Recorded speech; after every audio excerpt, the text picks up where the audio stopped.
Bom, pessoal, então, seguindo, na aula passada a gente achou a relação, né, foi feita uma revisão do diagrama de Boole, da resposta em frequência, e relacionado o comportamento aqui na resposta em frequência com o comportamento no plano complexo, né, variável na frequência complexa, né, em parte real e parte imaginária. Bom, e além disso, foi comentado, foi aplicado que quando nós temos um sistema com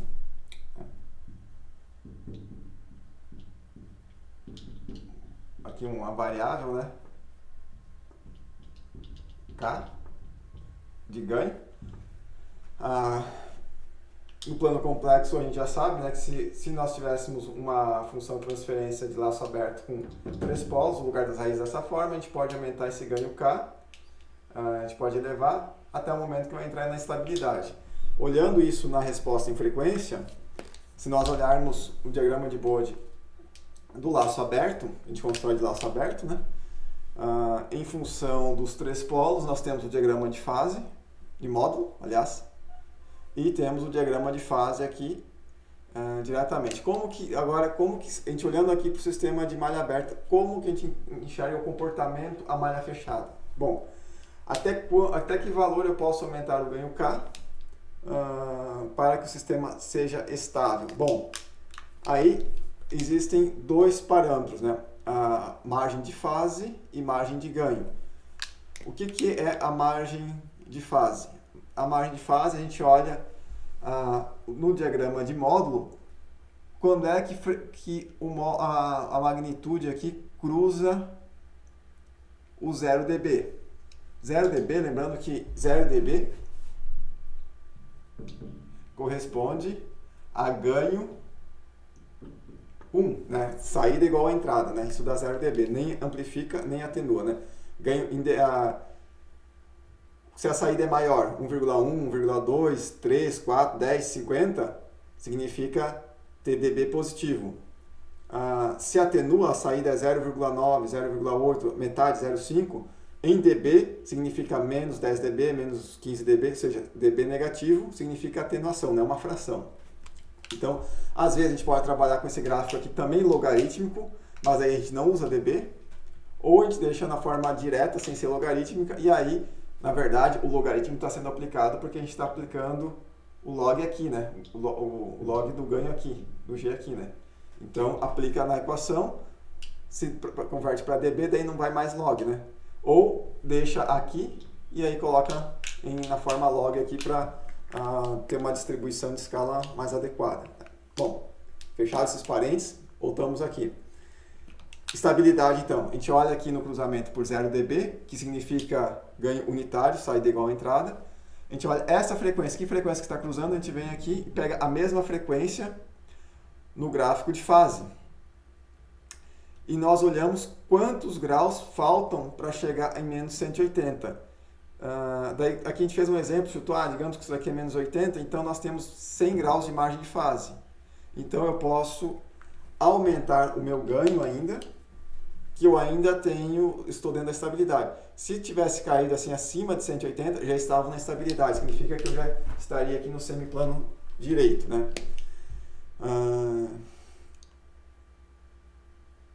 Por exemplo, eu tenho 100 graus de margem de fase, então vamos aumentar um pouquinho o ganho, vamos levar esses 2 polos aqui mais próximos da estabilidade, levar eles para cá, vamos. Então, significa que aqui a gente subiu o gráfico de fase para cá, ou de magnitude, aliás, para cá.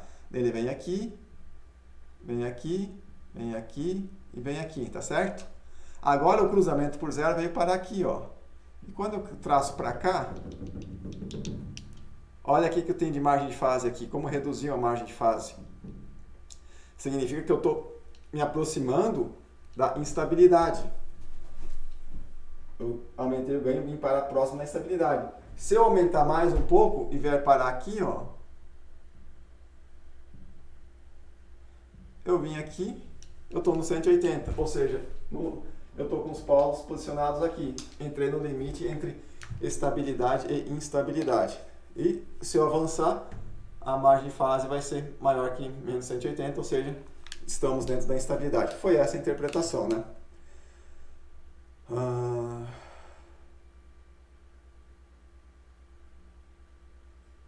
bom, em outras palavras, eu vou falar a mesma coisa, só que de forma por outro ponto de vista. Vamos supor que eu mantenha a fase fixa agora. Qual é a margem de ganho que eu tenho? A margem de ganho que eu tenho foi essa, né? Foi essa variação aqui. Que, na verdade, a gente pode enxergar por aqui. Eu passo ao contrário, no lugar de pegar cruzamento em 0 dB e olhar quanto que eu posso avançar de ganho, eu posso pegar aqui a fase em menos 180 e vir no sentido contrário e olhar quanto que eu posso aumentar o ganho, que vai dar a minha margem de ganho, né? São as duas pontas que eu posso mexer para chegar no mesmo resultado, tá certo? Bom, agora tem um terceiro gráfico, que ele também é importante para ajudar a entender alguns conceitos, que eles são, principalmente em termos de estabilidade de Nyquist. Então, vou apresentar aqui o diagrama polar. Tá? Diagrama polar nada mais é que essas duas informações, módulo e fase, apresentados em um único diagrama. Né? Então, esses dois diagramas a gente converte para um único diagrama. E aí vem então o diagrama polar, que eu vou colocar aqui. Vamos supor que a gente tem aqui o diagrama polar.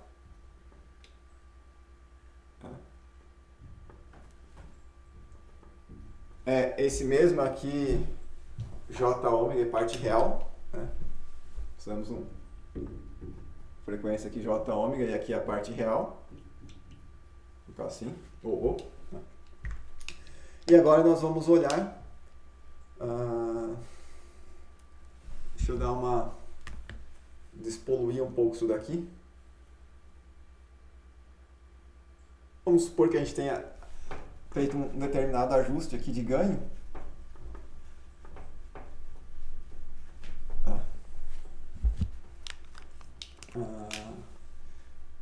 Nós vemos com um polo, digamos aqui, outro polo aqui,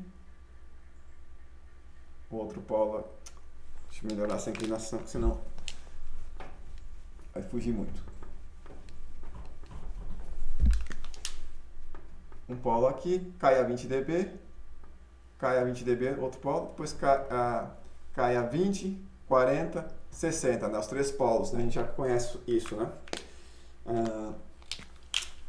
Vamos supor aqui que o nosso... Vamos colocar aqui que o 0 dB está aqui, né? Não, aqui ficou instável. Vou jogar um pouquinho para cima.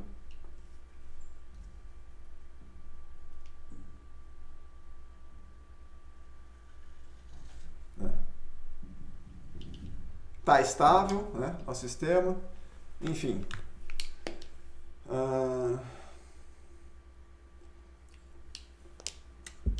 O que acontece então? Para baixas frequências, vamos pegar aquela função que nós tínhamos anteriormente. Deixa eu ver se eu tenho anotado aqui.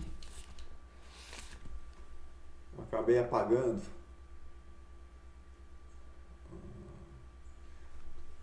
Eram três polos, né? Vamos supor aqui que a nossa função de malha aberta. Vamos supor que a gente já tenha fixado o valor de K. Malha aberta aqui G de J ômega seja alguma coisa do tipo um determinado ganho aqui que resultou.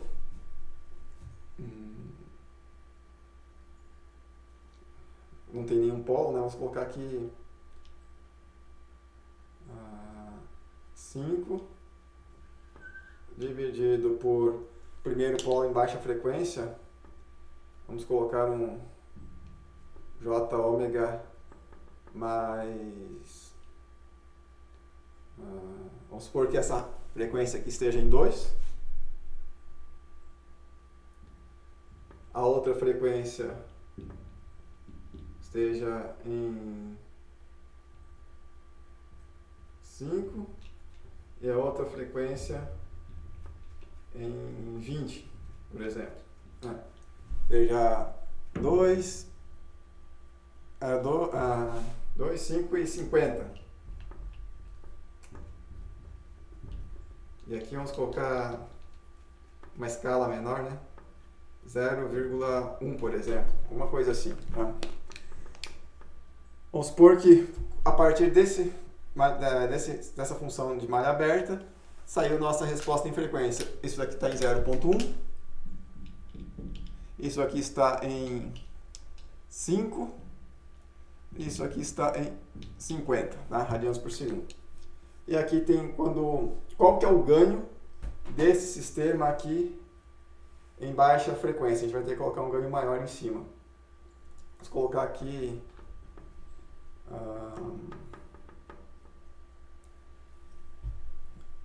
vamos colocar 50 aqui em cima. Então, o ganho em baixa frequência é quando ômega, ganho em baixa frequência, quando ômega tende a zero, tem um ganho em baixa frequência, né? Baixa frequência aqui. O ômega está tendendo a zero.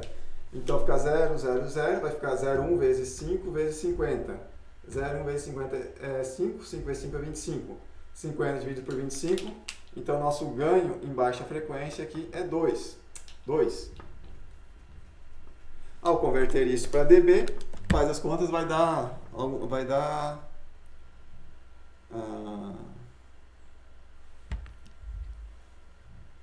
sei lá, 3 dBs. Ou seja, se não for em dB, é o dobro da entrada. Dobrou a saída, tem o dobro da entrada a resposta, o sinal de saída tem o dobro da amplitude da entrada, né? Então, esse ganho aqui, em dB é 20 vezes log de 2. Tem que fazer essa continha aí para ver quanto é que dá. 10 elevado a que número que nós temos 2.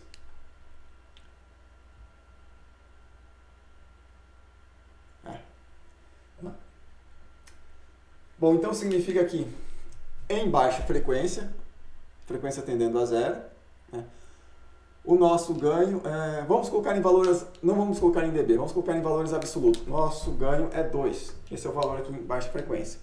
Deu 2. Qual é o módulo de 2? É 2. Qual é a fase do número 2? 0 graus. Né? 2 e na J, qual que é a fase aqui na θ? É 0. E elevado a 0 é 1. 1 vezes 2 dá 2. Então, se fosse negativo, fosse menos 2, seria a fase 180 ou menos 180. Então, para baixas frequências, né, a amplitude é 2 e a fase é 0 graus. Então, a partir daqui a gente traça um vetor com amplitude 2. Vamos colocar 1, 2. E o ângulo aqui é 0 graus. Tá? Então, estamos aqui nesse ponto. Eu não precisaria ter feito essa conta por aqui. Eu poderia fazer direto, não precisaria fazer a partir da função de transferência. Posso fazer a partir do diagrama de Bode. Construir o diagrama de Bode e do Bode sair o gráfico polar. É mais rápido e mais simples de entender. Como que eu olho aqui? Isso aqui, sem ser em dB, isso daqui é 2. Então, olha em baixa frequência. Qual que é a fase em baixa frequência? Está escrito aqui, ó. Em baixa frequência, a fase é 0 graus. A partir daqui, a partir de 0,01, que a fase começa a aumentar e vai parar lá em menos 270 quando for uma década depois, 500 radianos por segundo. Né? Bom, então, o que acontece a partir daí?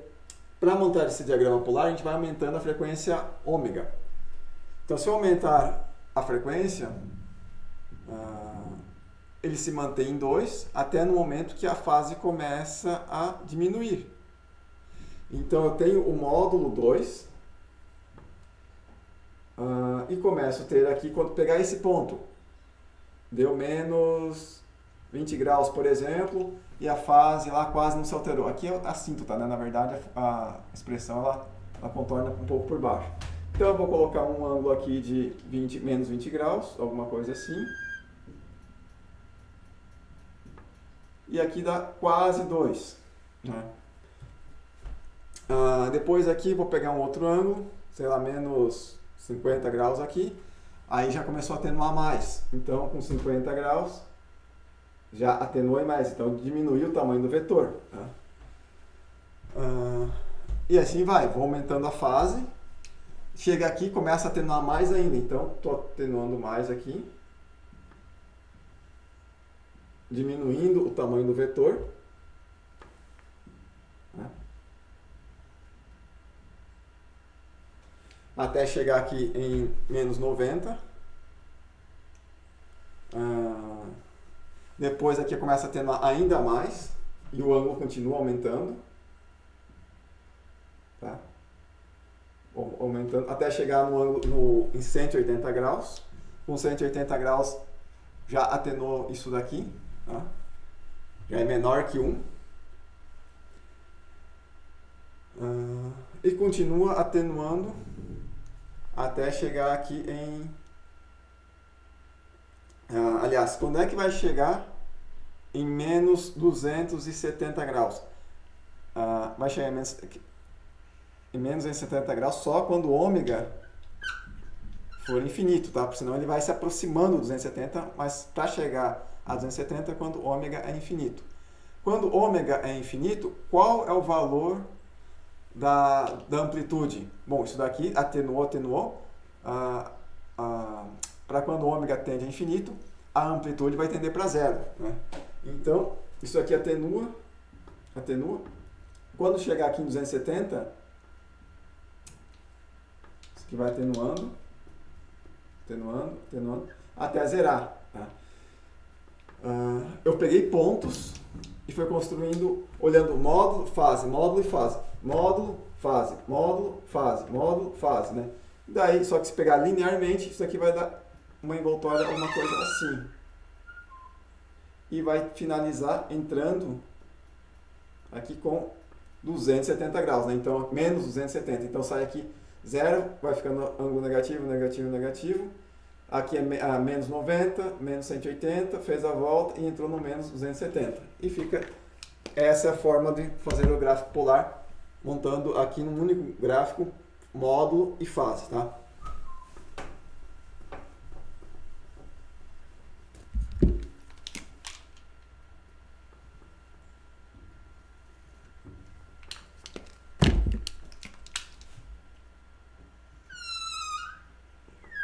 Fazer assim, para facilitar. Tá?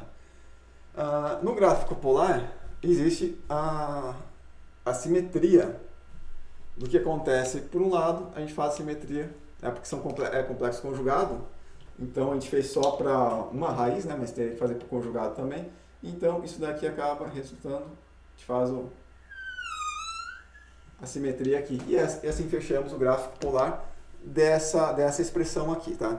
Poderíamos fazer essa construção variando o ômega, substituindo aqui. Tem técnicas para isso. A gente tem de primeiro ômega zero, para iniciar, ômega igual a zero. Depois a gente faz o ômega variando a mais infinito. E daí o que acontece? Depois retorna o ômega para zero novamente. Daí dá para a gente, olha só a parte real, enfim. Tem as técnicas para traçar o gráfico polar diretamente da função, sem precisar fazer Bode antes, né? Mas se torna muito mais simples fazer o diagrama de Bode e depois, a partir do Bode, montar o gráfico polar, tá? Então, basicamente, é essa a construção do gráfico polar. Bom, aqui, então, nós temos, para o mesmo sistema, tá? A construção do lugar das raízes. No lugar das raízes, nós fechamos a malha e olhamos o denominador, que é o polinômio P de SK, já do sistema equivalente malha fechada, né? E aí nós traçamos o lugar das raízes. É uma técnica. Tiver nessa disposição aqui, a gente traça o comportamento do sistema no diagrama de Bode, olhando só a malha aberta. E aí a gente entende o comportamento, o quanto que a gente pode variar o ganho K, que manteria o sistema estável, o sistema de malha fechada estável. Né? E também olhamos agora o gráfico polar, e como que nós, a partir do diagrama de Bohr, entendemos o comportamento dele em termos de construção do gráfico polar. Um único gráfico mostrando magnitude e fase. Tá? Critérios de estabilidade, aqui sem plano direito, sem plano esquerdo. Critério de estabilidade aqui, margem de fase até menos 180, né? É estabilidade, acima disso é instabilidade. Né? Onde que a gente enxerga a margem de fase? Quando a magnitude passa por zero. Ou olhando a mesma situação por um outro ponto de vista, a gente pode fixar a instabilidade e olhar quanto que dá para variar o ganho para estar dentro da margem de estabilidade também. Então, ou a gente olha para cá, margem de fase, ou olhamos para lá, margem de ganho. Critério de estabilidade. Aqui, gráfico polar. Critério de estabilidade é o que nós vamos ver agora, um conceito importante. Eu vou pausar o vídeo e nós vamos fazer um mapeamento, então, entender o conceito agora do critério de estabilidade Nyquist, que é um fundamento. E aí a gente fecha essa visão aqui de resposta em frequência geral, tá? Essa videoaula se baseia em estudar esse conceito importante que é o critério de Nyquist, e na formação de vocês é importante ter esse conhecimento, tá? Então eu vou pausar aqui para apagar e retornar aqui. Bom, seguindo, então vamos ver o conceito de mapeamento de uma função complexa, tá? Vamos supor que a gente tem uma função f de s igual a s menos 2. Tá? Eu quero mapear essa função fazendo a variação dos valores da variável complexa s e ver como que se comporta o f de s. Então eu quero mexer no s, determinar os valores numa região de s. Quero descobrir agora como que, para essa região de s, de variação do s, como que se comporta a variação de f de s, ou seja, eu vou mapear f de s a partir de s. Tá? Então,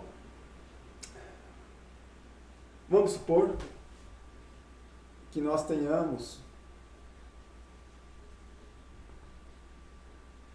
uma determinada região S aqui mapeada. Bom, primeiro assim, eu estou olhando agora em termos matemáticos, né? Então é uma função que tenha só numerador, né? Então é composto aqui por um polo. E onde é que está esse polo? Esse polo está em mais 2, né? 0 em mais 2, né? Não é aplicável em controle, função só com numerador, né? Mas, como falei, estamos olhando em termos matemáticos, tá? Agora vamos supor que eu queira mapear uma região em torno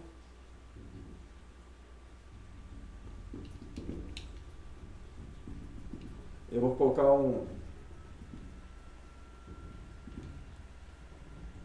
aqui só para manter escala, tá? Só para a gente... Vamos supor que eu pegue uma região aqui, ó.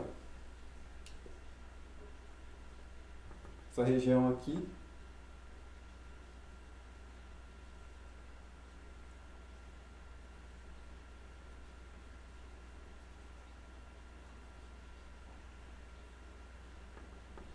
Peguei uma região, uma área aqui.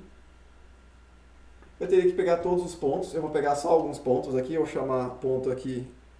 Começar aqui por cima, chamando isso aqui de ponto. Esse é o ponto Q1. Esse aqui é o Q2. Pegando amostras dessa região. Q3.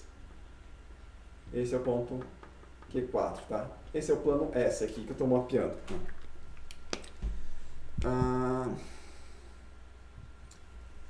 Caso o S varie nesses pontos aqui, como que o f de S é mapeado, né? Então, eu vou ter aqui o f de S, a região f de S mapeada da seguinte forma.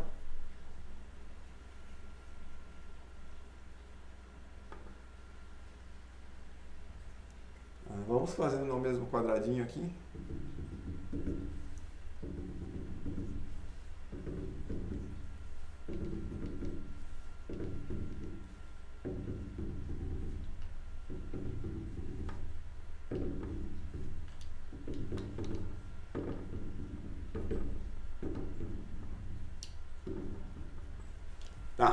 Então, primeiro ponto, Q1. Né? Vamos pegar aqui, isso daqui é 1, 2, a parte real é 2.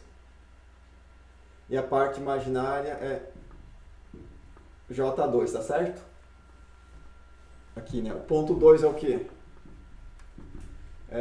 Ponto 2 está aqui, aliás. É 1, 2, 3. Só tem parte real.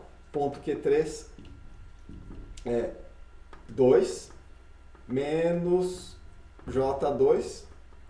E o ponto Q4 é 0, né? Vamos encontrar agora os pontos mapeados aqui.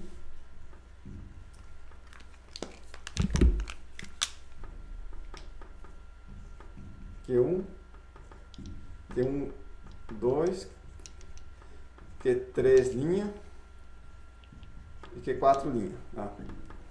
Bom, para isso, são os pontos agora de f de S com S valendo esse valor aqui. Então, primeiro ponto nós temos o quê?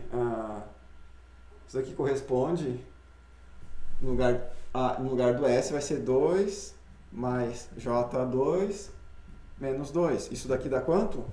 Dá J2. Então, eu mapeei agora f de S para o primeiro ponto. Quando nós estamos aqui, o nosso Q1' é J2. Então, J2 é aqui. E nós temos o Q1'. Mapeei dessa forma esse ponto. Eu teria que mapear todos os pontos aqui, né? Mas vamos pegar as amostras. Vamos lá para o Q2. Q2 é 3. Mapeando aqui, 3 menos 2 é igual a 1. Então, o Q2' vale 1. Aqui, né? Parte real. O Q3 vai dar 2 menos J2 substituído no S. Esse é o valor do S, menos 2.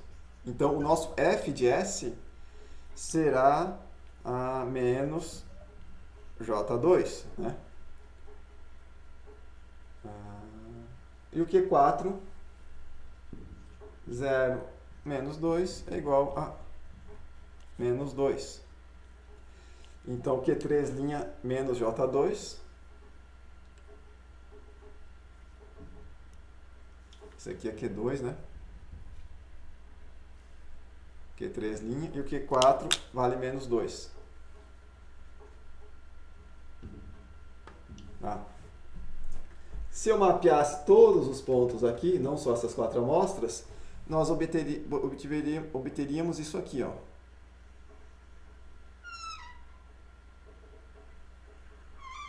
Se alguém tem dúvida, é só fazer isso, tá? Então ficou Q1, Q2, Q3, Q4. Aqui ficou Q1', Q2', Q3', Q4', tá? Agora, vamos pegar e vamos, no lugar de colocar um 0, vamos colocar um polo, né? Vamos colocar aqui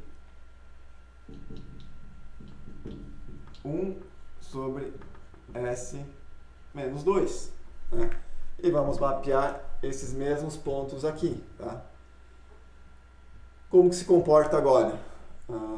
Substituindo na função 2 mais J2, né? Vamos colocar aqui Q1, 2 linhas, agora para o polo. Fica 1 dividido por 2 mais J2 menos 2. Isso daqui dá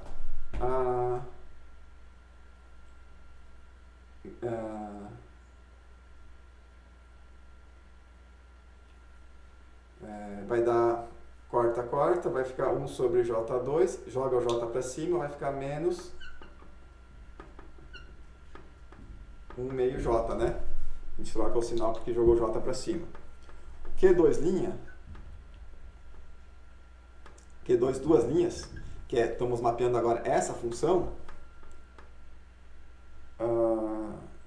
fica sendo ali, né? No lugar do S, 3 menos 2, isso daqui dá 1, né? O Q3, 2 linhas, 1 sobre 2 menos J2 menos 2. Isso daqui dá corta, agora sim vai ficar 1 meio menos J, jogamos o J para cima, fica positivo, troca o sinal, né? E, por fim, o Q4, duas linhas, é 0, então vai ficar 1 sobre 0 menos 2, isso daqui é menos 1 meio. Tá?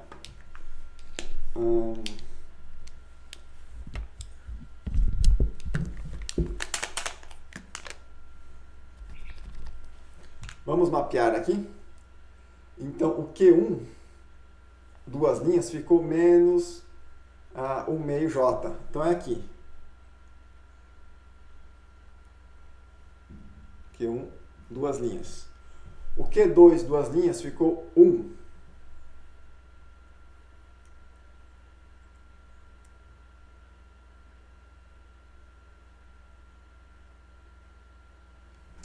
Desculpa. Menos, né? Menos é aqui embaixo. Aqui é o Q1, duas linhas. O Q2 ficou aqui em 1. Q2, duas linhas. O Q3 mais 1 meio. Então, isso aqui é o Q3.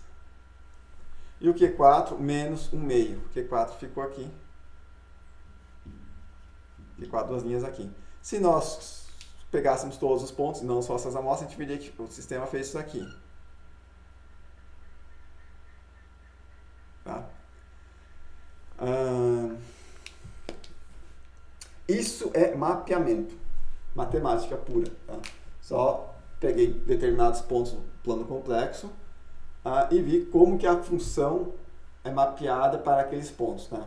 Só que aqui tem um dado que começa a ser importante, uma constatação que é importante, que vai ser muito útil. Né? O que aconteceu, o que vocês observam de diferença aqui em relação a esses pontos? Olha, quando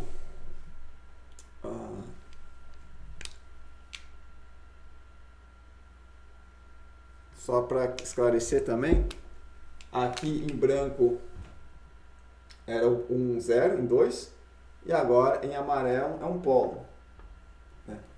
Só para em 2, né? Quando é o 0 e ele está dentro da região que nós mapeamos assim, de sentido horário, a região mapeada também seguiu aqui no sentido horário. Foi Q1, Q2, Q3, Q4 e ainda a origem, o ponto 0 aqui do gráfico, foi envolvida. Tá? Quando é um sistema com 0. Quando é um sistema com polo, a gente andou no mesmo sentido aqui, só que o mapeamento resultou aqui Q1, Q2, Q3, Q4 no sentido anti-horário. Então, para o polo, andou aqui no sentido anti-horário. Como o polo aqui está dentro da região mapeada, a origem aqui também ela aparece dentro a região mapeada envolve a origem, tá? O que a gente conclui disso? Olha, se o polo ou 0 está dentro da região mapeada,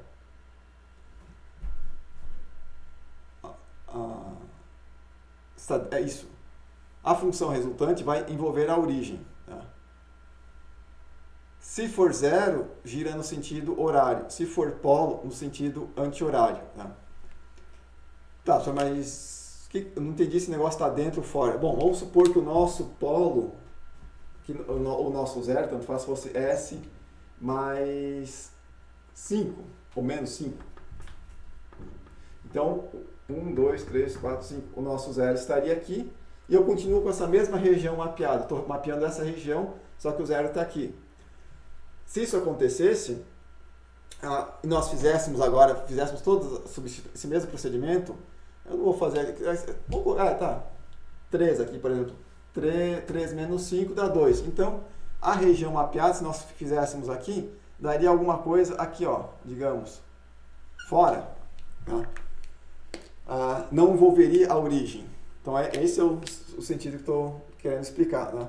Então, se o polo zero está dentro da região mapeada, a origem do gráfico aqui estará dentro da região mapeada por f de S. Se o zero ou polo estiver fora, o resultado aqui do mapeamento vai aparecer em algum outro canto, mas não vai envolver a origem. É isso que está sendo dito, né? Então, o mapeamento, matematicamente, é essa informação que está sendo passada nesse momento, é essa constatação, tá certo? Bom,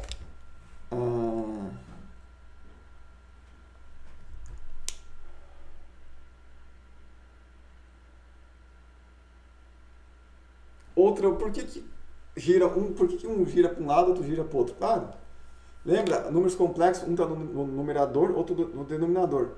Se eu andei para esse sentido, no numerador é positivo, então zeros vão andar no mesmo sentido. O que é polo, lembra? Número complexo, polo, que está no denominador, quando a gente joga para o numerador, inverte inverte a fase, muda, né? Igual esse J aqui, joga para cima e inverte o sinal. Inverter o sinal significa inverter a fase. Então, se nós mapeamos para esse sentido aqui, o mapeado aqui vai para o outro sentido contrário. Nessa altura aqui do campeonato, a gente já tem que ter essa familiaridade e ver que as coisas estão coerentes, tá? Faz sentido, não é nada absurdo, né? Tá tendo lógica, tá? Tanto que analiticamente a gente resolveu e viu que constatou que esse resultado, tá? Bom,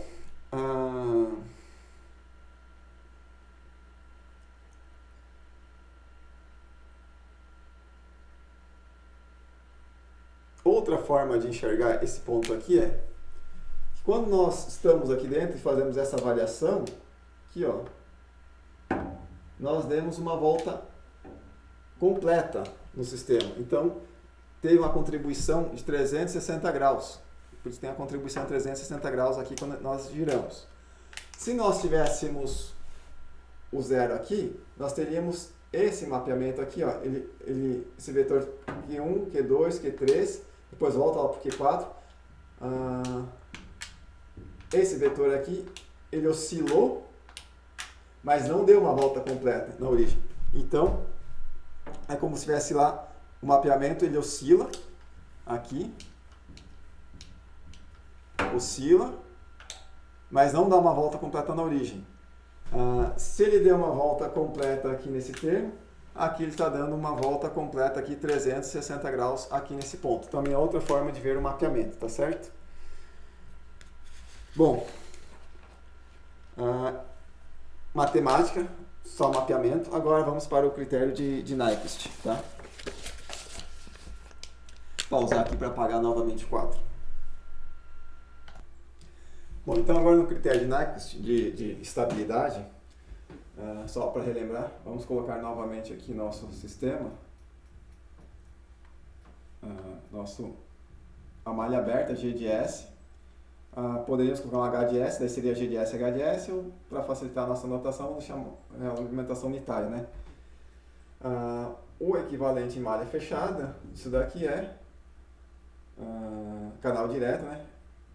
G de S dividido por 1 mais G de S.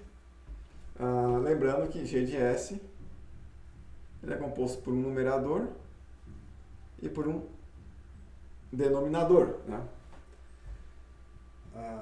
E ainda, se nós olharmos a estabilidade que é definida pelo denominador, isso daqui fica 1 mais N de S sobre denominador de S, né? Isso daqui é o que define a estabilidade do sistema, é esse denominador da função de transferência de malha fechada, né?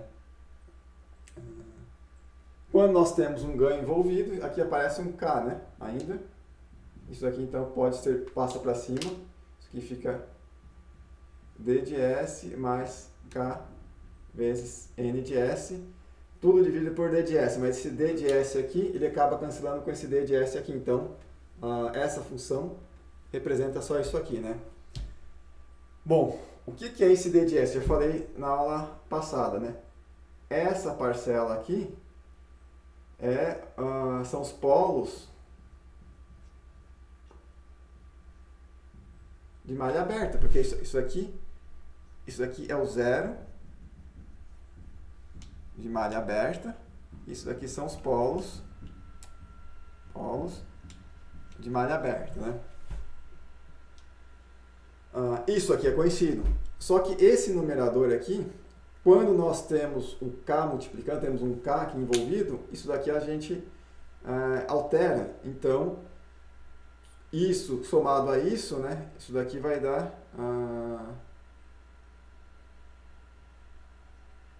esse conjunto aqui, são os polos de malha fechada, né? Então, essa parcela apenas dos polos de malha fechada corresponde aos polos de malha aberta, né? E a expressão como um todo, né, o denominador aqui, se torna os polos de malha fechada. Tá?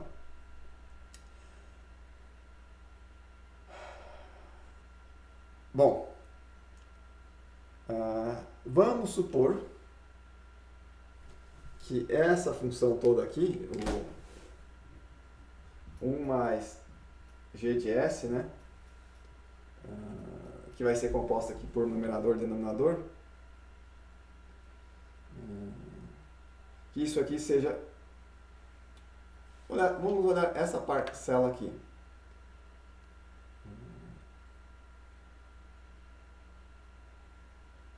Calma, é que eu falei algo...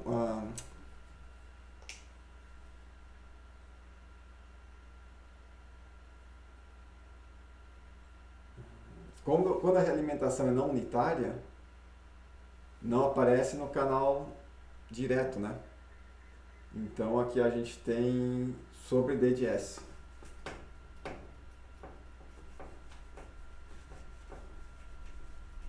Acaba não cortando completamente. Se o H de S é uma outra função, então vamos colocar aqui, deixar assim D de S mesmo, tá?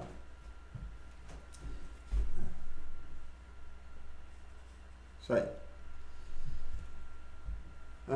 E essa expressão aqui, vamos supor que a gente tenha colocado valores numéricos e isso aqui tenha um zero, aliás, 2 zeros e com 3 polos. Polo 1, polo 2, polo 3, tá?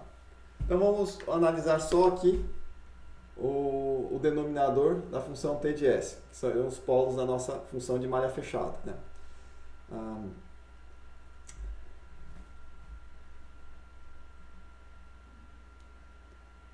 Ok? Bom, vamos supor então que esses polos sejam valores de zero, sejam de valores negativos, por exemplo. Digamos que nós tenhamos um zero aqui, complexo conjugado, Z1 aqui, outro Z1 aqui, o Z2 aqui. Tenhamos mais 2 polos complexos conjugados. Digamos que o P1 seja aqui, então vai ter que ter um P2 aqui. E um P3 que seja real. Um P3 aqui.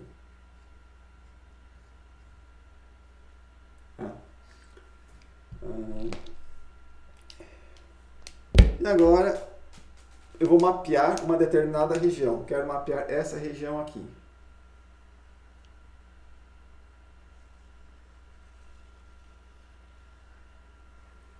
Tá. Deixei esses 2 zeros, esse polo dentro da região, e esses 2 polos aqui complexos conjugados P1 e P2 fora da região mapeada. Tá?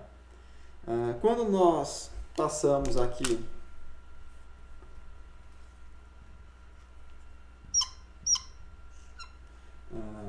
isso aqui eu vou chamar de f de s. É isso aqui que está sendo mapeado, é 1 mais g de s, né? Essa função aqui. Quando eu passo para cá,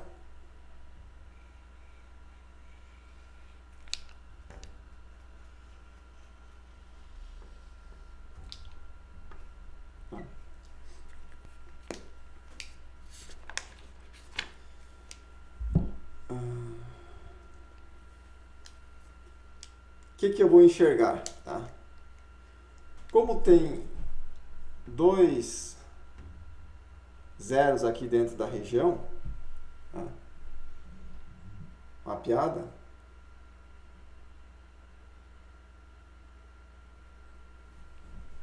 o resultado aqui do f de s serão duas voltas em torno da origem, tá? No sentido horário. Teremos duas voltas aqui no sentido horário. E um polo teremos uma volta no sentido anti-horário. Tá? E com determinado, o raio disso daqui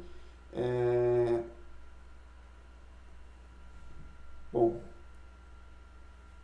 dá para calcular em relação a um determinado ponto, tá? Mas isso não vem ao caso nesse momento. Tá? Então a gente pode deixar por isso. Tá? O mais importante aqui? Nós vamos considerar aqui N como sendo o número de rotações no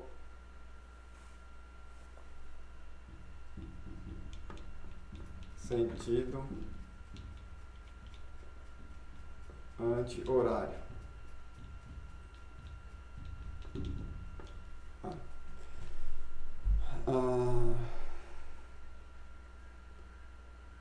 P é o número de polos a malha aberta envolvidos.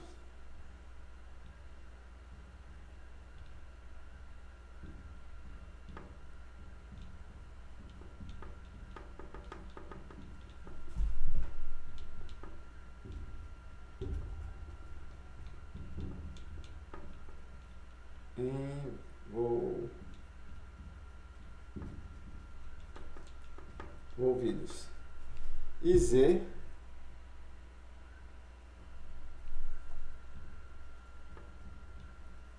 é o número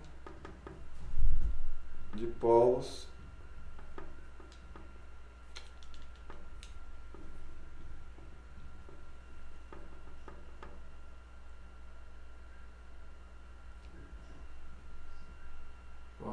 a malha fechada. Vou botar aqui.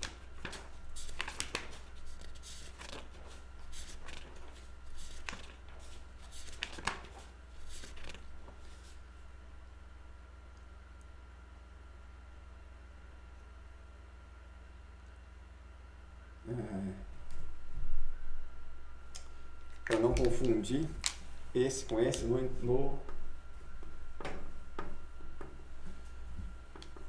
interior do contorno.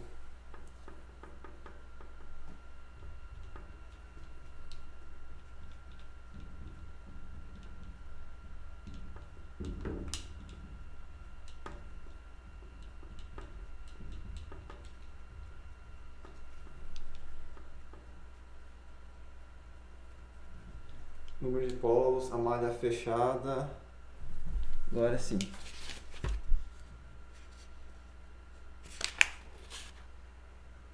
A malha fechada, envolvidos.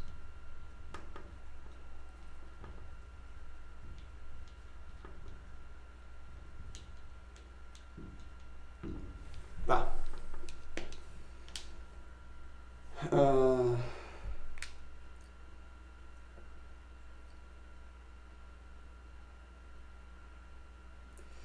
Então, quando nós mapeamos esse sistema para cá, esse sistema aqui ele vai acabar dando duas voltas no sentido horário, porque temos dois zeros, e uma volta no sentido anti-horário, porque nós temos um polo, tá? Então, o saldo, nesse caso aqui, nesse exemplo, o saldo de número de rotações no sentido anti-horário, para esse exemplo aqui, nós teríamos um N igual a menos 1. Tá?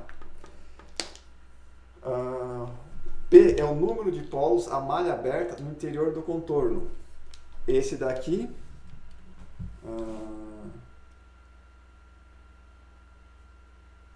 esse é o nosso contorno, nossa região de contorno. Nós temos um polo aqui no interior. Os outros dois polos estão fora dessa região de contorno. Então, o nosso valor P, nesse caso aqui, é igual a 1. Tá? Daí, Z é o número de polos a malha fechada envolvidos. Envolvidos pela região. Tá? Quantos polos a malha fechada nós temos aqui envolvidos?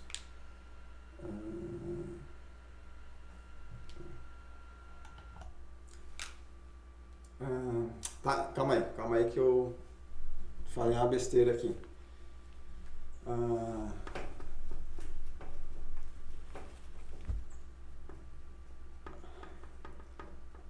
Precisamos mapear esse sistema e encontrar como que ele se comporta aqui. Tá?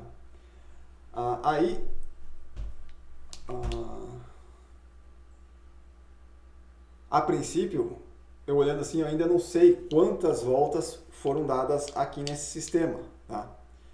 O que eu vou fazer? Eu olho aqui o número de rotações no sentido anti-horário. Tá? Esse N aqui, eu preciso olhar aqui e descobrir. Por exemplo, vamos supor que existam N aqui seja igual a, vamos supor, vamos deixar menos 1, estou supondo, tá? Que deu uma volta no sentido anti-horário, ou seja, deu uma volta para esse lado aqui, estou supondo, tá? Que vai depender da geometria aqui, então envolvendo esse zero aqui, né? Então digamos que a gente fez e deu um mapeamento e deu uma volta aqui, então nosso N é igual a menos 1 porque andou no sentido horário. Tá? Eu olho aqui quantos polos temos a malha aberta no interior do contorno. No interior do contorno temos um polo a malha aberta.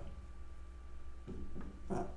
Então o número de polos a malha fechada envolvidos, nesse caso aqui, é definido por... Deixa eu só pegar aqui minha equação.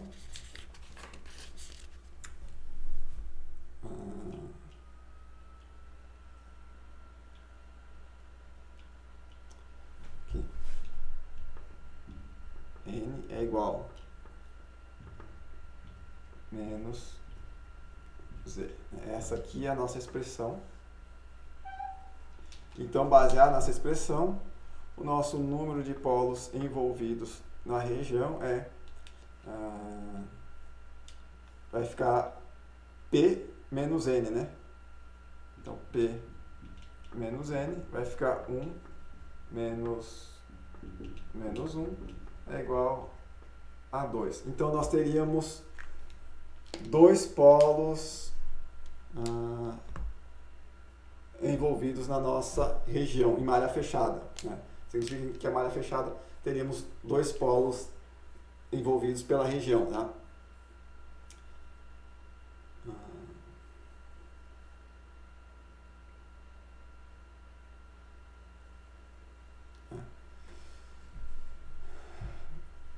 Significa que essa é a nossa região, aqui.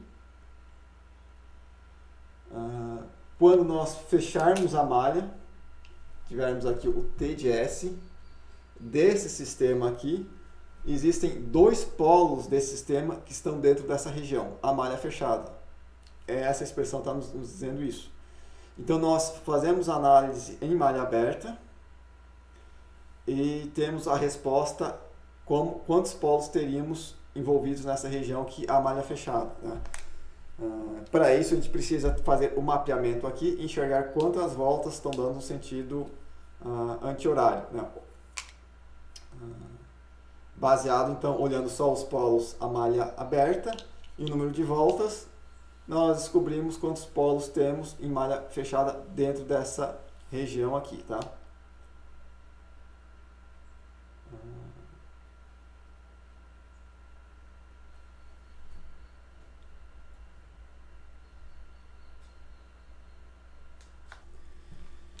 Então, de novo, só para não restar dúvidas, a gente mapeia uma região aqui em malha aberta e vê se deu alguma volta em torno do zero, no sentido horário ou sentido anti-horário, aí nós teremos a n positivo ou n negativo, né? Nesse caso aqui a gente supôs que deu uma volta no sentido horário apenas, contendo aqui o zero, a origem. Acho que isso não, talvez não tenha deixado claro anteriormente, tem que envolver a origem. Então, se deu uma volta no sentido horário, nosso n é menos 1. É um caso hipotético, né? Então, quantos polos a malha fechada eu tenho dentro dessa região aqui de contorno? A malha fechada, isso aqui é a malha aberta, a malha fechada eu não sei. Daí vai ser o seguinte, o número de polos a malha fechada dentro da região de contorno corresponde a número de voltas, o número de polos a malha aberta, que foi um só dentro da região de contorno, menos o número de voltas no sentido anti-horário. Como deu uma volta no sentido horário, n é menos 1, então eu tenho, está me dizendo, se eu fechar essa malha aqui, nessa situação eu teria 2 polos dentro dessa região aqui, tá? Caso eu tivesse mapeado esse sistema aqui, isso aqui tivesse dado alguma coisa assim, ó,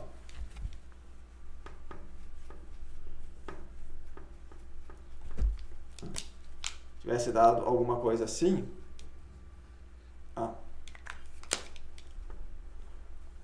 o número de voltas no sentido horário ou anti-horário envolvendo a origem, P seria, N seria zero. Não teria nenhuma volta aqui envolvendo a origem. Então, o número de polos dentro dessa região corresponderia a 1, porque seria 1 menos 0 daria 0, tá? Caso isso aqui tivéssemos mapeado e tivesse aparecido alguma coisa assim, ó,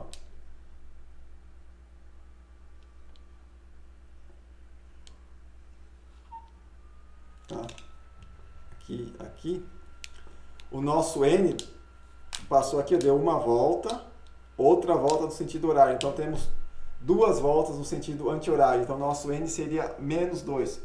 Menos 2 com menos, né? Ficaria mais 2 com mais um polo aqui. Teríamos os 3 polos dentro dessa região aqui, né?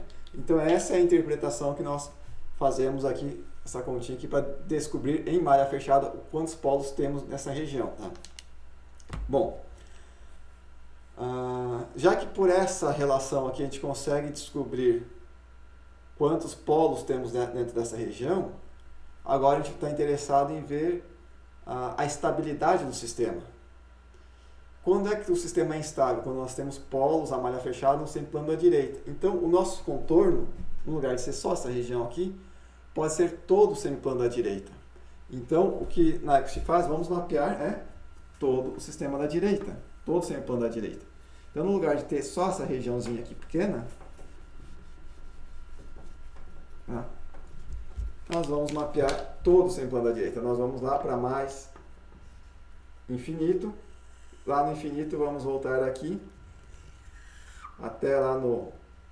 aqui e retornar para cá. Então, temos todo o semiplano da direita mapeado, tá? Isso aqui está lá no infinito, né? Subiu no J ao meio infinito, tudo infinito aqui e retorna aqui para zero.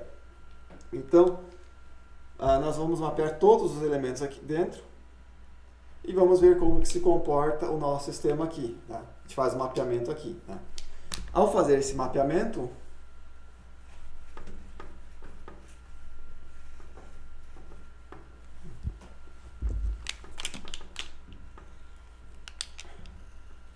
nós, por exemplo, poderíamos aparecer para esse sistema aqui, aparecer alguma coisa assim. De novo, ter uma volta aqui, mapeada aqui, por exemplo. Envolveu a origem? Envolveu. Deu uma volta agora no sentido anti-horário. A gente mapeou todo o sistema aqui, variamos o ano.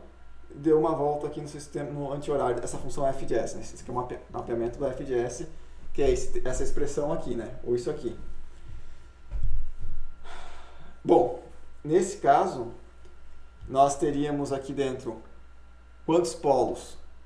A malha aberta, número de polos a malha aberta no interior. Teríamos 1, 2, 3 polos. Então, nós teríamos P igual a 3. Quanto que seria o N? N, número de polos, número de voltas no sentido anti-horário. Tivemos uma volta no sentido anti-horário.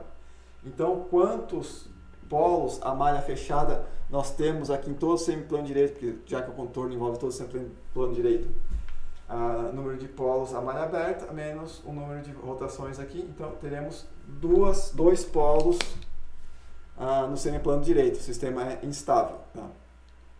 Caso isso daqui fosse diferente, né? Como eu exemplifiquei antes, desse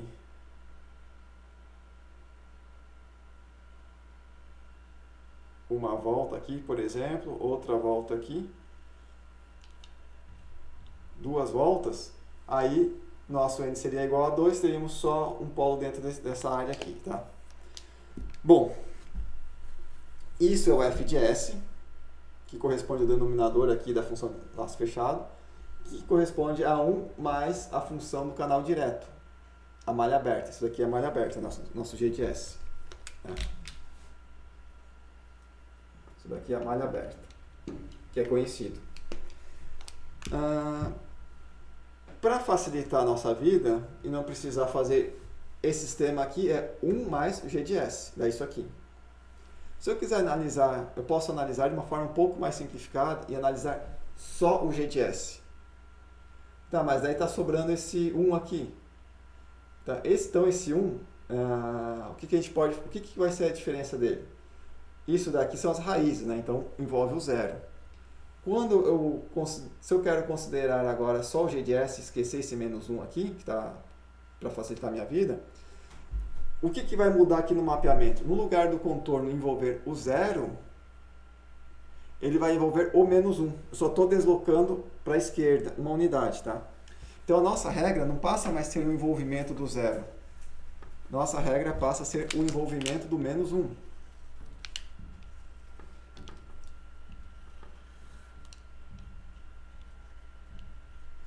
Passa a ser o envolvimento do menos 1. Tá? Então, o nosso contorno aqui vai considerar o menos 1. Para esse caso hipotético novamente, agora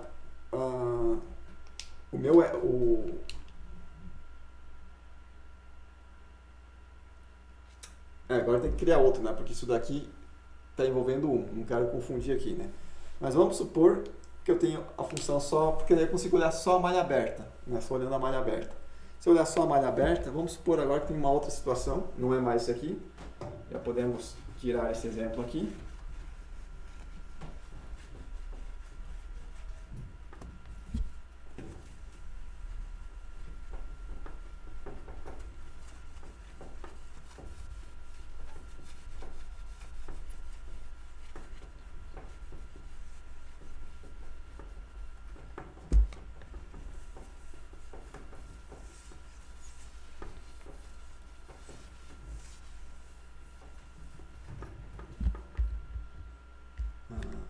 Então agora não preciso mais olhar com 1, eu só preciso olhar o canal direto, o G de S. Tá? Vamos supor que esse G de S seja,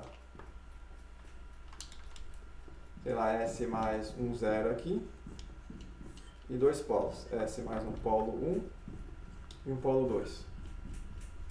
Tá? Eu tenho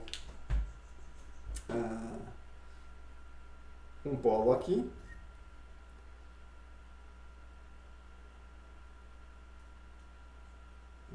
um zero aqui e um polo aqui, a malha aberta, né? Esse daqui é o P1, esse é o P2 e esse é o zero. Né? Então, essa daqui é a região mapeada, todo semiplano da direita sendo mapeado. E vamos supor que esse sistema, quando eu mapeei aqui, deu esse resultado aqui, ó.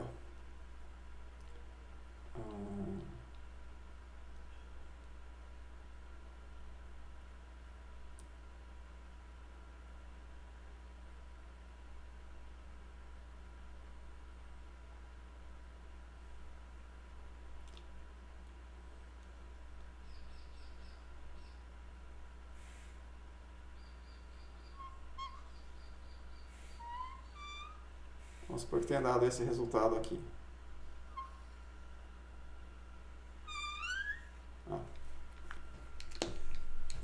Uma volta aqui no sentido horário. Daí simplesmente a gente olha aqui. Quantas voltas no sentido anti-horário? Menos uma, já que foi no sentido horário. Quantos polos a malha fechada nós temos dentro da região, a malha aberta nós temos dentro da região de contorno? Temos só o polo 2. Então, quantos polos nós temos no semiplano direito? 1 menos o menos 1. Então, nós temos 2 polos no semiplano direito. O sistema é instável. Então, significa que a malha fechada, os 2 polos estariam dentro do semiplano direito. Tá? Eu poderia ter aqui, se eu tirar isso aqui daqui, digamos que esse contorno tenha sido assim, ó, agora. Tá? Então, não envolveu o menos 1. Se não envolveu o menos 1, o número de rotações envolvendo o menos 1, número de rotações no sentido horário, que envolvam o menos 1, isso daqui ficou 0. Não teve nenhuma rotação. E aí, então, aqui ficou 0. Significa que só tem um polo no semiplano direito. Essa é a interpretação de Nyquist, tá? Bom, a partir desse critério, a gente pode fazer agora análise de estabilidade, margem de fase, margem de ganho, a partir do diagrama polar, a partir dessas interpretações, tá certo? Vamos retornar para o exemplo anterior, mas eu vou pausar novamente o vídeo para poder apagar aqui o quadro e a gente dar mais andamento. Tá, então vamos pegar aqui o nosso GDS, vamos colocar 50 por S mais 0,1, S mais 5 e S mais 50. Acho que era isso que a gente tinha posto antes, nosso GDS. Sendo dessa forma aqui, né? Então a gente ajustou um ganho K que deu essa situação aqui, né? Nada disso aqui. Bom, diagrama de Bode nós fizemos anteriormente isso daqui, né? Em baixa frequência. Agora vamos fazer o de J ômega, né? Fica 50 dividido por J ômega mais 0,1 vezes J ômega mais 5 vezes J ômega mais 50, né? Como eu falei na aula anterior, é mais interessante a gente colocar aqui para frente deixar J ômega mais 1, deixar em termos mais 1, né? Facilita a nossa conta. Então, J ômega 50 dividido. Eu vou isolar o 0,1 aqui.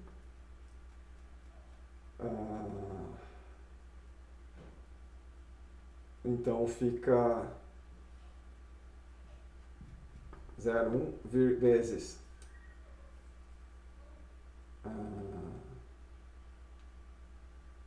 J ômega vezes 10, mais 1, né? Aqui fica vezes 5. Essa caneta aqui tá esquisita.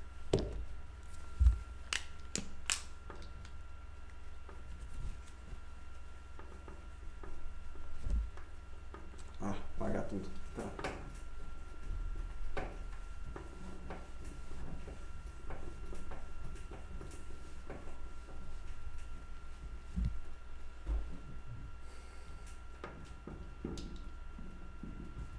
Vamos isolar o 0,1, o 5 e o 50. Então, isso aqui vai dar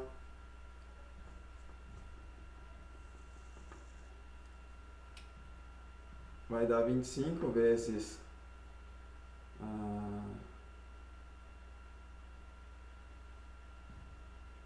10, né?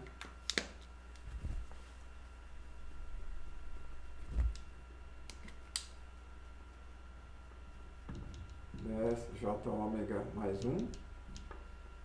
Aqui 0,2 vezes j ômega mais 1. E aqui é 0,02, né? J ômega mais 1. Acho que aqui se fica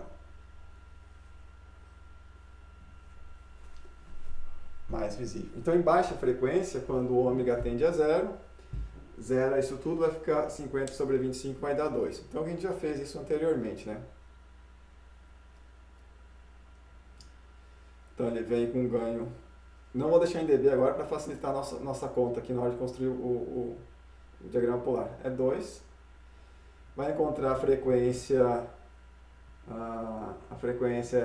de 0,1. Começa a cair a 20 dB por década.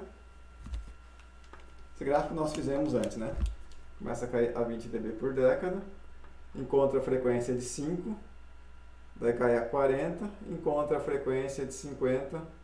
E aí cai a 60 dB por década. Alguma coisa assim, né?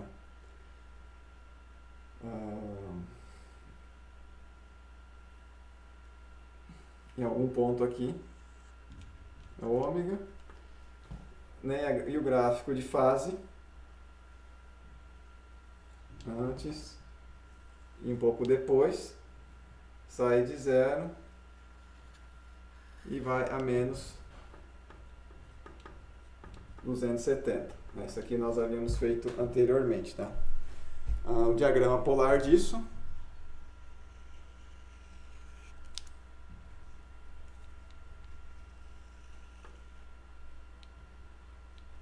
que é o mapeamento dessa região, né? Aliás, o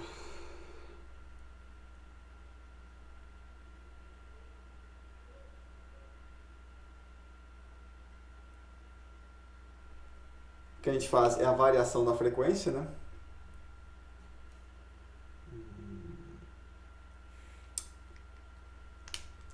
Só para deixar claro aqui, né, vou colocar aqui, vai ficar um pouco poluído, mas tudo bem. Então a gente quer ver a estabilidade. Então nossa região de contorno é todo sempre plano da direita. Então sempre plano da direita, j ômega, e vamos mapear isso aqui. Então ele sai de 0, frequência 0, e vamos levar j para infinito, né? Uma vez chegado no infinito, tudo isso daqui é infinito. E retorna aqui de menos infinito e voltamos aqui para a origem, para a frequência 0, tá?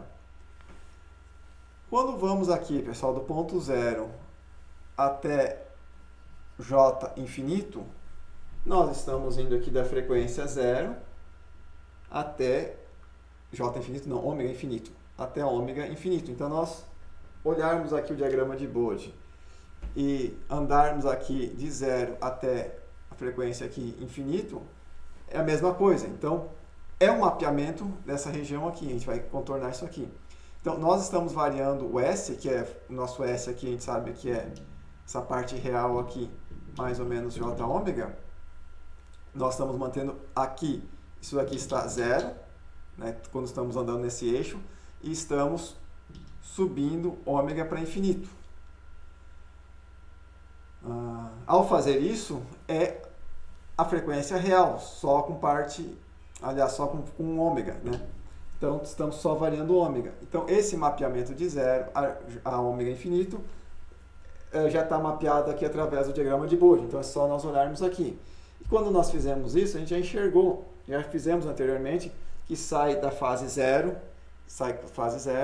com amplitude 2, com essa amplitude 2 aqui. E à medida que a fase vai evoluindo, a amplitude vai diminuindo, até quando a fase chegar a 270, o módulo é 0. Tá? Então, a gente já mais ou menos fez isso aqui. Fizemos isso anteriormente. Então, nossa região mapeada ficou alguma coisa assim. Entrando aqui no 0. Tá? Nós conseguimos aqui descobrir quando a parte... Se nós substituirmos aqui, desculpa, Que valor que está passando aqui, ó?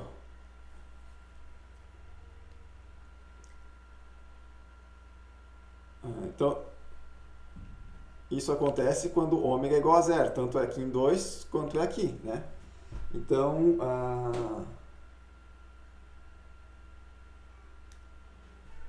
bom, vamos por partes. Aqui nós estamos com 0 e aqui nós estamos com 180 graus. Então dá para a gente fazer a oscilação do vetor aqui e dá para descobrir esse ponto aqui. Por que esse ponto é importante aqui para nós? Ponto com cruzamento com 0. Tá, antes disso, vamos completar essa figura. Quando nós saímos de 0 e fomos lá a mais j ômega, nós saímos aqui no diagrama polar de 2 e retornamos aqui. Tá? Todo esse excursionamento aqui é no infinito. Todo esse excursionamento no infinito não sai do zero. Não sai do zero. Tá? Por que não sai do zero? Porque ômega é infinito. Se nós colocarmos infinito aqui, infinito, infinito, infinito aqui, vai dar 50 dividido por infinito é zero. Então ficou aqui em zero. Agora a gente começa a vir com ômega lá do infinito e voltar ele para zero. Quando a gente começa lá do infinito e voltar para zero, a gente estava lá no ômega infinito, que é o g de ômega igual a zero. É o conjugado, né? É o contrário. Aqui a gente saiu de zero e foi para infinito. Agora é de infinito para zero, é o conjugado. Então vai fazer o sentido contrário. Se antes veio para cá, agora sai daqui simetricamente e conclui ali. Então, o mapeamento aqui dá para ser feito a partir do diagrama de Bode e nós teremos aqui o resultado do mapeamento do semiplano direito inteiro. Tá? Bom, o que vem agora? Agora a gente olha digamos que tenha dado essa figura aqui. Em escala, digamos, o nosso menos 1, digamos que o nosso menos 1 está aqui.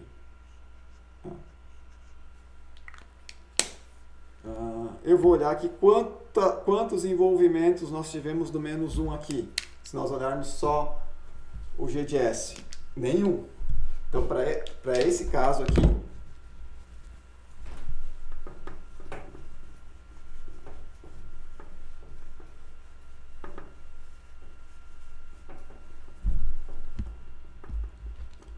lembrando que nós fomos nesse sentido horário, isso veio assim, né?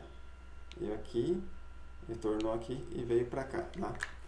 Então não teve nenhum envolvimento aqui do menos 1. Logo, o nosso número de rotações no sentido anti-horário, nosso N aqui, é igual a 0.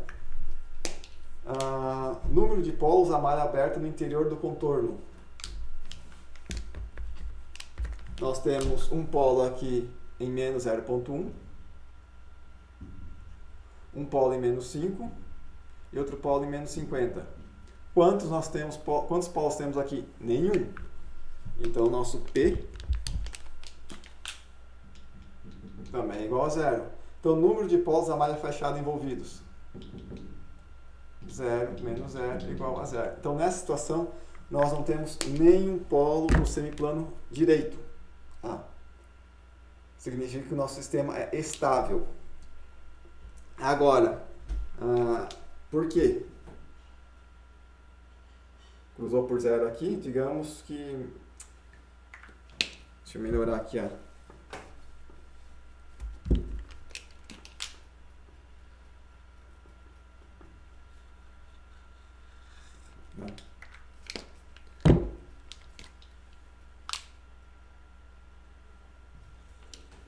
O menos 180 está aqui. Então, significa que, olhando o diagrama de Bode, nós temos essa margem de fase ainda para chegar na estabilidade. Estou olhando a estabilidade por aqui e por aqui. Agora, vamos supor que a gente faça igual nós fizemos anteriormente. Aumentamos o ganho. No lugar de ser 50, agora aqui um valor maior. Nós aumentamos o ganho. Então, olhando no diagrama de Bode, e já vamos explicar aqui, né? Esse lugar das raízes. Olhando os lugares das raízes, a gente sabe que é isso. Vem para cá, né? olhando o diagrama aumentamos o ganho. Então, isso daqui vem para cá, digamos.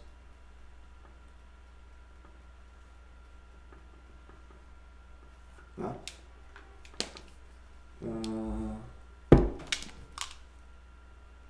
Esse ponto aqui vem parar aqui. Então, a fase agora já é maior que 180 graus. O sistema se tornou instável. Aumentamos o ganho, então a gente sabe que olhando o lugar das raízes, esses polos vieram para cá, sem plano da direita, vieram dois parar aqui no sem plano da direita. E no diagrama polar, o que acontece quando a gente aumentou o ganho? Isso daqui subiu, aumentou, né? Então, no lugar de ser 2, agora veio parar para cá, digamos, em 4. Isso aqui agora fez assim.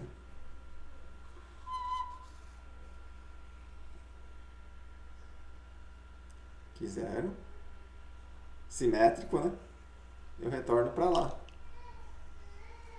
Tá? E agora, envolveu menos 1. Quantas voltas nós demos aqui? Bom, quantas voltas está sendo dado no menos 1? Aqui, ó. Tem uma volta aqui e outra volta aqui, tá certo? Estamos com duas voltas, né? Então, tem essa volta aqui e essa volta aqui. Então, foi dado duas voltas no menos 1. Então, nessa nova situação, o número de rotações no sentido anti-horário ficou sendo menos 2. Né? Número de polos no semiplano direito, a malha aberta. A malha aberta não tem nenhum, né, no lado direito. Então, essa continua sendo 0. Então, o número de polos a malha fechada envolvidos. 0 menos 2. Significa que temos 2 polos nessa região aqui. No semiplano da direita. E bate, né? Olhando aqui, a gente sabe que esse lugar das raízes veio parar aqui. São 2 polos que vieram parar no semiplano da direita, olhando o lugar das raízes. Olhando o diagrama polar pelos critérios de Nyquist, seguindo essas orientações, tiveram 2 envolvimentos aqui, né? Estão dois círculos, 2 voltas no sentido horário, então nosso n ficou igual a menos 2. Consequentemente, pelas equações, concluímos que existem 2 polos no semiplano direito e o sistema se tornou instável. Né? Bom,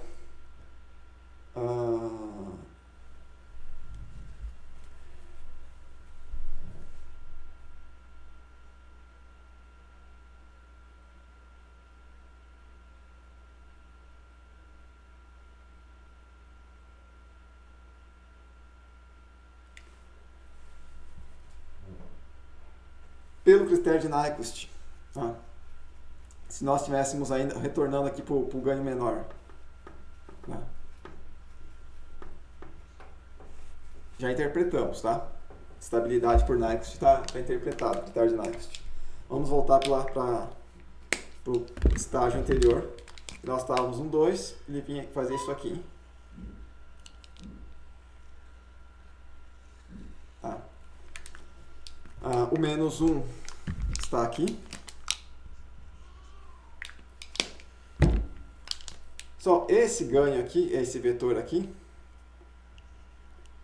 consigo descobrir esse valor aqui. Vamos supor que isso daqui tenha dado 0,7, esse cruzamento aqui no eixo real, quando o ômega é igual a 0, tá? Tenha dado 0,7.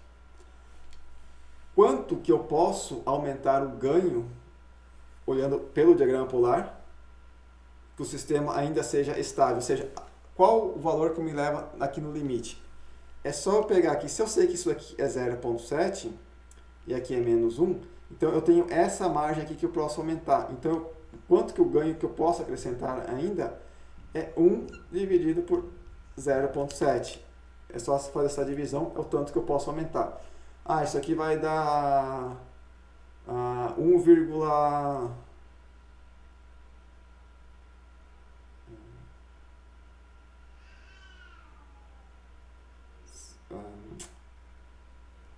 sei lá, 1,5.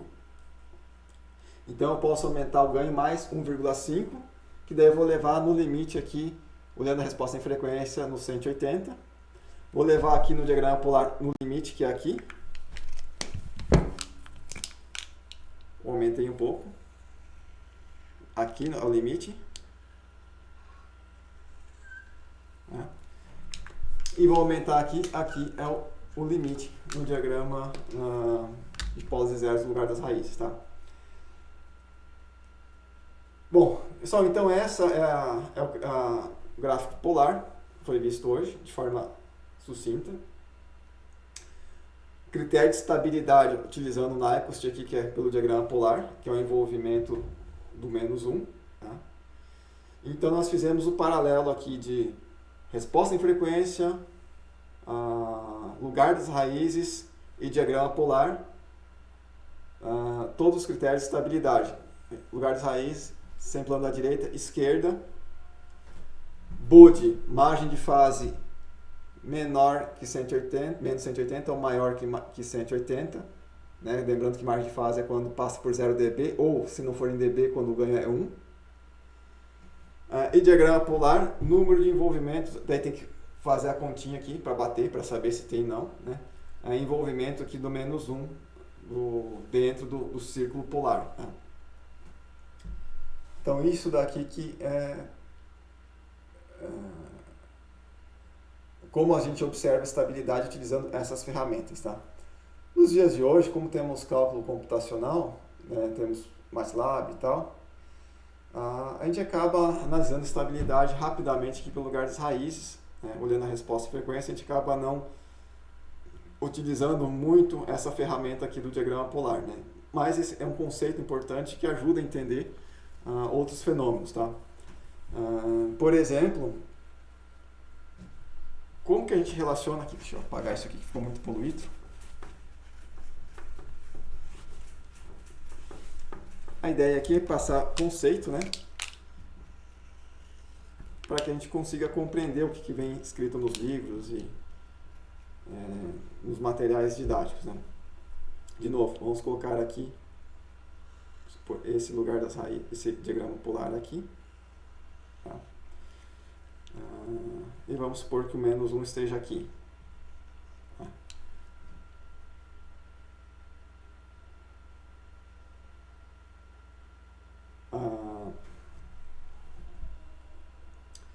Olhando para cá, para a resposta em frequência e para o diagrama polar, o que é o -1? Qual é o ângulo do -1? Né, se andar ou melhor, andando aqui por baixo, é menos 180 graus.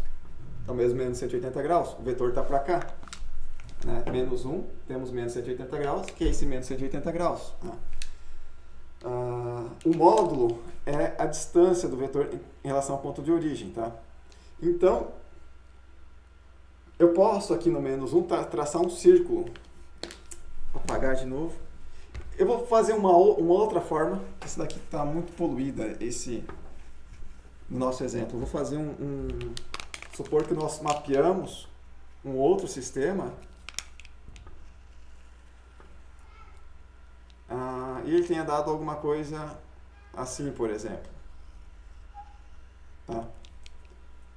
Então, o mesmo aconteceria de forma simétrica, ele faria aqui e iria para cima. Tá? Mas para facilitar, para não poluir muito, vou deixar só desenhado de 0 a mais ômega mais infinito. Tá? Então, vamos supor que o -1 esteja aqui. Né? Então, eu estou vindo aqui, sair com ômega igual a 0, estou subindo, tá? Até chegar aqui. À medida que eu posso traçar aqui um círculo unitário.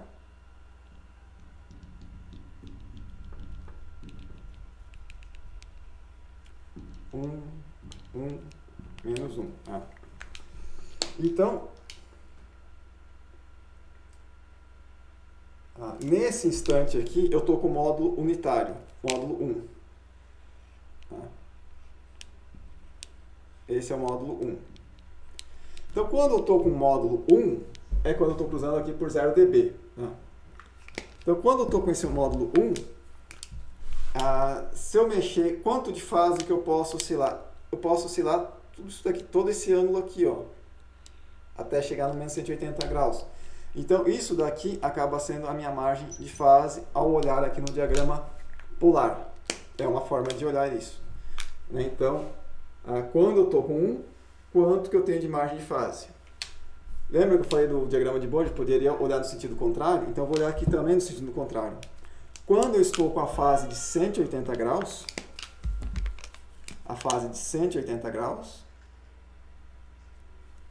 quanto de ganho eu posso aumentar? Então, essa daqui é a minha margem de ganho, né?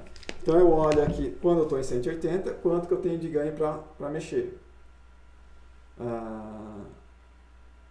Ou eu olho aqui, quando eu estou no ganho unitário, quanto que eu tenho de fase para oscilar. Então, é outra forma de enxergar margem de ganho e margem de fase a partir aqui do diagrama polar, né? Então, aqui a gente conclui esses conceitos que eu considero conceitos bastante importantes. Não, eu não, né? Isso estão nos livros, né? São considerados conceitos importantes para abrir a cabeça e ver que, olha, tem muita coisa, muita matemática envolvida. Essa era a parte principal do conteúdo que estava faltando, tá? Que era a parte conceitual, e ela é um pouco mais, às vezes, confusa, complexa de entender, e é bom a gente ter olhar com cuidado e carinho para esse assunto aqui, tá certo? Pessoal, então, vou concluir essa videoaula agora. A próxima videoaula é a última e finaliza o projeto controladores utilizando o lugar da resposta em frequência, tá? Daí lá eu vou comentar mais em relação a como que a gente enxerga o erro, como que a gente enxerga regime transitório, tá? Bom, fechamos por aí. Obrigado. Então, volto com mais uma videoaula ainda.